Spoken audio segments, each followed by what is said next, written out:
Okay. Okay, welcome back, Nada. Thank you for having me. So, I think you by now know me, so I don't think I have to talk too much about myself. So we can go right into the subject matter. But if you don't know me, here is a description of of how I got here, where I am right now. I'm a native Croat, and my passion always has been a connection to Mother Nature, to healthy living, and prevention, and just simply climbing the trees and eating of the garden and plucking the fruits from the trees and so on. So I enjoyed my time in the garden, gardening with my grandparents and my loved ones. So here we are at week 3, and today we're going to be talking about herbs. Okay, so in the first slide, there was a nice little interlude in saying sage. Sage is an herb, right? Which probably everybody knows of, and primarily, yeah, we use it in cooking, but you probably also know it for cleansing your space, right? You sage your house or your space. So that is quite a nice introduction into what we're going to be talking about. So we can go to the next slide and talk about why herbs are important. So, Hold on, excuse me 1 second. Are you seeing a slide that says not a Cory? True yes. Story? Okay, I'm sorry. Did you want me to move? Yes. Okay. So as I said, today's why herbs are important is they play an important role in natural living. And that has been so since we can remember, and probably even before that. Herbs have been admired for their beauty, for their fragrance, and for their flavor, which is very potent, and we all use some form of herbs in our cooking every day. But they have also been used in common ailments for thousands of years, and that knowledge has been shared from generation to generation. So that's how I got here too, because my grandmother and her friends have shared their knowledge about the common uses of different herbs. Herbs, or also known as spices, are a great way to add flavor, color, and fragrance to all the dishes without adding anything extra, like that would, well, as we know now, be a little harmful. Not little, in some cases a lot harmful. So too much fat and sugar and too much salt, especially ionized salt and so on. You know, if we're using salt, it should be natural salt. And by the way, I don't know if I've mentioned it at some point, but it's a good point here to bring up. If you dehydrate your celery sticks, guess what you get? Salt, because there's a lot of natrium in there. So the electrolytes are very much present in the celery sticks. The herbs also provide powerful antioxidants and have a range of other health benefits. So what are these additional benefits? When planted in conjunct with other vegetables, they act as natural insect repellents. So if you have a very fragrant herb, like let's say oregano or thyme or rosemary, and you plant it amidst or on the corners of your beds, guess what? It will have a natural repellent towards, different pests or insect or animals that would otherwise go and attack your lettuces and those softer vegetables. So that's one point for the herbs here. As we all know, they smell delicious. They have an amazing aroma, and therefore are used a lot in aromatherapies as well. There are a lot of healing properties, and if you would go and study those, there's plethora of knowledge in that domain. especially if you go into the holistic and ancient healing properties of our food, in particular our herbs. You can apply them topically, you can ingest them internally, which we do when we use our herbs, right? We infuse our food with those herbs, and therefore we're ingesting them. But they can also be distilled, and you can create essential oils. You can actually, if you distill it in a proper way, and you know where these herbs are coming from and what soil they are being grown in and so on, you have actually created a therapeutic essential oil which can be used basically like medicine. You can apply them topically, you can apply them in your drinks and food, and that will make your drinks taste better as well as your food. And there are a lot of nutritional value to our diet, to our daily diet. So, what herbs grow well in our zone 10 where we live? Here is a whole list of them. Okay, so we all know that mint, all kinds of mint. Now we have all kinds of mints, different flavors of mints, pineapple and chocolate and apple and I mean, there's a plethora of different mints that you can buy these days. And then what grows well is dill, fennel, ginger, lavender, lemon verbena, marjoram, oregano, and there are different kinds of oregano. That second one, the Cuban one, it grows in big fatty leaves and it is basically indestructible. You just take a little seedling and put it somewhere in the soil and it will take over, and it is indestructible. Parsley, peppermint, sage, spearmint, thyme.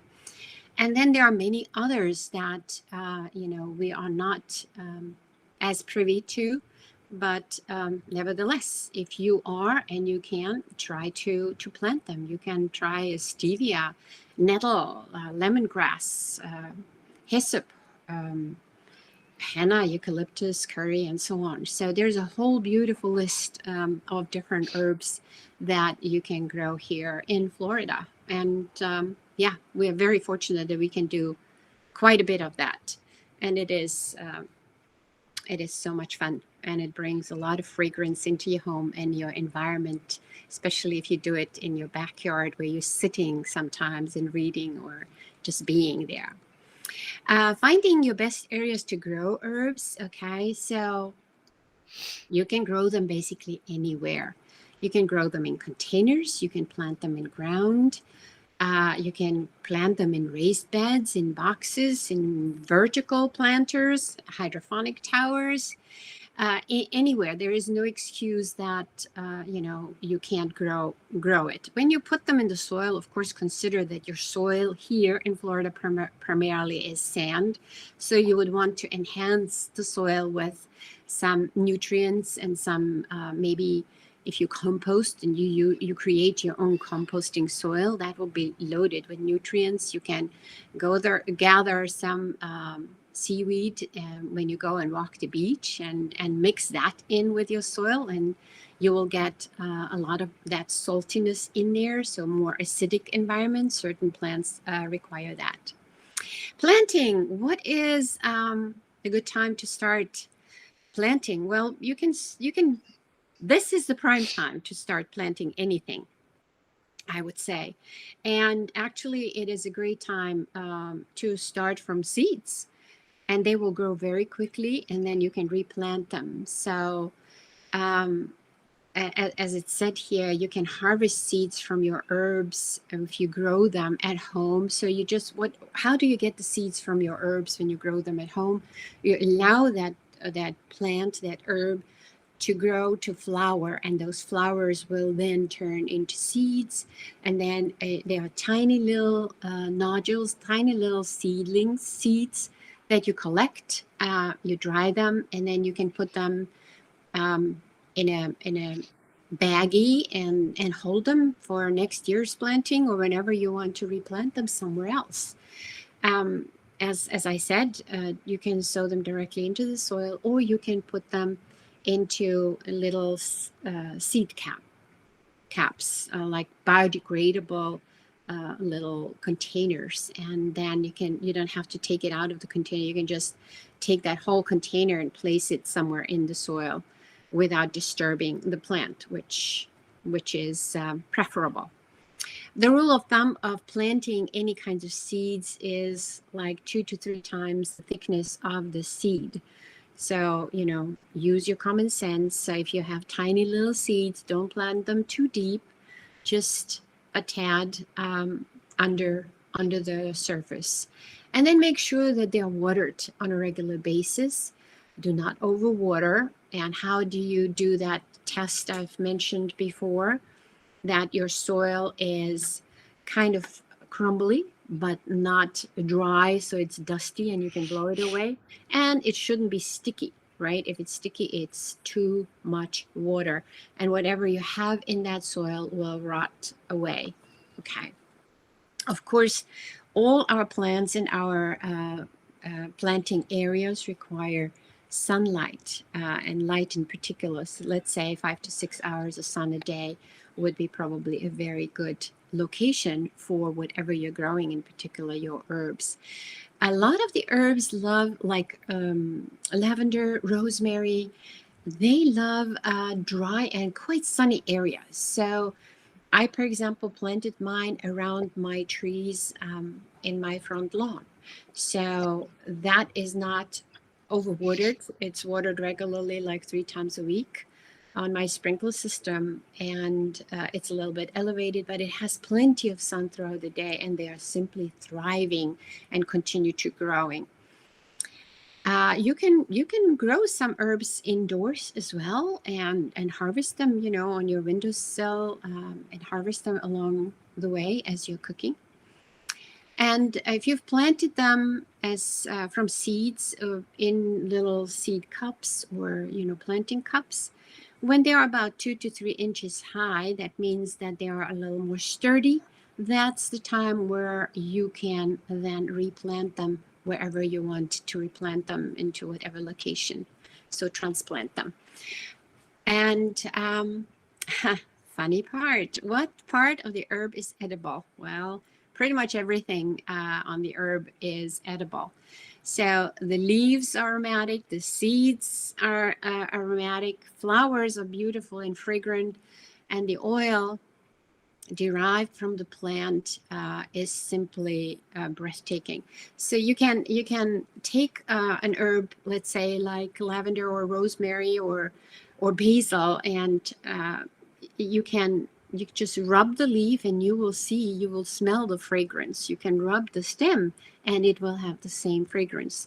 There are oils in there that if you distill that stem, it will bring you some amazing essential oil from there. So there are a lot of components in the actual herb, and each one of them can be utilized for either cooking or for medicinal purposes as well. So, well, this is a basil plant gone to seed. This is what it looks like. You see? So once the plant, the herb, like this basil plant, has started to bloom, and they like to do that quite quickly, I must say. This is what will form, and if you haven't snipped the tops where before they start blooming, they will go into the seed and create the seed pockets, which you can then harvest and replant as seeds. Just know, once it is in that stage, there's no going back, because all the energy is going now into the seed, and once that is complete, the plant is pretty much done, and it's becoming a little bit, the stems are becoming a little hard and woody. Okay, so this is another picture of a beautiful young basil plant grown in a pot, and then what it looks like when it is a pod before you then, if you dry those pods and you just simply kind of roll them between your hands, what will come out, those little tiny black seeds. That's what it looks like, okay? So that's what you're going to keep to replant. What do the herbs need to thrive? Well, just like any plants, just like vegetables, herbs require the same. They require water, they require sunlight, nutrition, and they love being trimmed back. So whenever they are, let's say, few inches tall, let's not go above 10. If you snip them, and you can use that what you have snipped off, whether you use it in your cooking, you make your pesto with that, or you can dry them and then reuse them at any point. The herbs will continue to grow, the plant will continue to grow and thrive. Okay, so that was basically tending to the plant, to your herbs. Okay, they love to be trimmed, and they love then therefore to grow. If you are trimming them, also you're eliminating the fact that it goes into flower and becoming the seed. Just remember that. Okay. What can you do with your herbs? Well, you can use them fresh in your salads. You can infuse your tea or your water with them. You can actually infuse your olive oil or your oil and vinegars with the herbs. You could put like a branch of rosemary into a bottle of olive oil or a good vinegar and infuse it, and it will be filled with that aroma of the herb that you have put in. You can dehydrate them, you can dry them, and you can freeze them. So now, what is the difference between dehydrating and drying them? If you have a dehydrator, or you dehydrate in your oven at very low temperatures, you cannot go above 120, because if you go above 120, then you're destroying the nutritional component of whatever you are dehydrating that way. It is a quick elimination of the water content inside the herbs. That's dehydration, which will then result in keeping the color of the herb pretty much intact. It will not become like brownish and darker. Okay, which if you dry them in a natural way, just spreading a tablecloth or something, and you put on your table, and you put all the herbs on there and let them naturally dry, they have a tendency of turning a little bit more brownish, just like the natural process of what happens to the leaves, right, in the fall, which is beautiful in other areas but ours, where they have some wonderful fall colors. So the leaves are drying up and they're changing color, and then eventually they become brown and they fall off. Okay, freezing them, that's another great thing to do. But I would always prefer to go to dehydration or drying them and just keeping them that way, in particular with herbs. Okay, so well, healing with the herbs. What can you do with herbs? There are a lot. This is a subject on its own, and there are so many components to that. You can do wound care. You can do decongestion, digestion enhancement.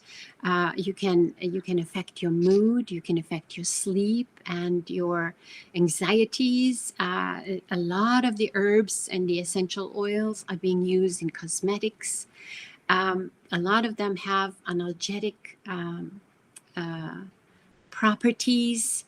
A lot of them are energy boosters, and they have clarity. Like mint, if you ever smelled mint, what does it do to you? Well, it kind of awakens your senses. It awakens you and gives you a boost. If you drink it, well, it will calm your digestive system and your stomach if you have an upset stomach. Mint has a tendency of doing that. But if you inhale it, it will wake you up. If you have an essential oil, you roll it in the back of your head. Well, it will awaken you, and it will give you that boost that you maybe need sometime during the day, especially when your energy gets low. A lot of these herbs have properties that are called adaptogens. So like lavender, for example, is an adaptogen and can be used for multiple purposes. It could be applied to the skin or some kind of injury or even a cut, and it will be what do you call it? It will be like a disinfectant in some form or shape. Yet, on the other hand, if you apply some essential oils or you have a sachet of lavender and you smell it and you put it next to your pillow, it will calm you down and help you go to sleep. So there is the chemistry of the herbs and the plants is so comparable and complementary to the chemistry of our bodies. So they basically bind together, and there is an innate intelligence in those beautiful plants and herbs and that knows, in conjunct with talking to the energy of our body, what does it need to be? For example, as I said, lavender, it will basically go and do what the body needs it to do. Okay. So it has that intelligence in it, which is amazing. I mean, I find that truly amazing. That I love that component, but it makes sense, right? If you've ever seen the chemistry of a plant, in particular an herb, and then you compare it to ours, it's really mimicking itself. So no wonder that it works so beautifully with our body. Okay, what else do we have, Lisa? Wow, we have come to an end. But that doesn't stop me from talking. That doesn't stop me from talking. You all know parsley, right? I just wanted to add that on there. And parsley is a commonly known herb that pretty much I think everybody knows. So I have I love parsley. And I know that parsley has an incredibly big, component of medicinal purposes in our body. It is an herb that is very much utilized in the Mediterranean countries. Like, I come from Croatia, so we use a lot of parsley. We just love parsley, and it is beautiful. It smells good, it tastes good, and it helps to alkalize your body and help. Let's say if you eat something that is rich in garlic, right? What do you have? Garlic breath.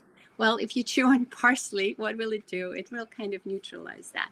So, but that's another subject for another day. We can talk plenty about all these different properties of all these different herbs. I've just touched a little bit on that, the iceberg. If you have any questions, let's see. Are there any? Carly, did you see anything? There are 2 questions in the chat box. Okay. Chat box. I have a lot in my yard. Its curing properties are numerous. Yes. Plant is really useful. So it's lamb's ear and comfrey. Yes. Okay, your basil looks like it's going into flowering and it's going into seeding. Yeah, it does that it sneaks up on you if you don't, keep up with it and snip those tops before they start turning into flower. It will go into the seed for sure very quickly. So you have to be on top. Plant tag, I'm it. That was my plant. But I have nice seeds and I'm starting all over again. I get another chance. How far down do you snip it? Because I think that was my issue. I think I snipped it once wrong and then it just died. And then the other time I thought I was supposed to leave it alone and then it ended up getting a woody stem. So I kind of felt bad to buy another plant and do something that shouldn't be doing to it. Well, yeah, you could have saved your the seeds from that plant, right? And then planted those seeds and then regrown many other basil plants. So, don't be discouraged about that. As I said, give the plant, let's say 3 to 4 inches and then trim the top. Okay, you will see below there, the next layer of leaves will have little leaves growing. Okay, I wish I had an example to show you right now, but you will see that from there, it will grow again. New leaves will grow, new branches will grow. So don't be scared to trim them. Just keep on watering them. And, what I do, I just go by and I just, with my fingers, I just snip the tops and I collect them and then I make pesto, or I just put them and grind them down and make infused water with my plants. So basil and mint together, it's delicious when you make it into a like infused water drink. Yeah. Okay. I made a point to say we always want to use reliable sources if we don't know those products in our own garden. We want to make sure that, especially if we're ingesting or rubbing them on ourselves, and test them in a small area. Yeah. You really, you're talking about the oils, essential oils. Yes, definitely. You definitely, you have to study about the company or the origin where those oils come from. I like to go to the company that grows their own and then also distills their own. So I, for example, am using Young Living oils and have been for over a decade, maybe almost two. And I have visited these farms and I've walked, in the labyrinth of lavender and I walked the distillery and so on. That's always amazing to see that. But, don't hesitate in growing your own. It's easy. It's really easy to grow your herbs. So then you know what you have planted. Then you know what you have put on there and what kind of soil you've used. So I always encourage you to go and plant your own, and then, then you have what you have planted. You're reaping, the fruit of your labor, basically. Enjoy. What are we speaking about next week, Nana? That's our last class because it's Color Week 4.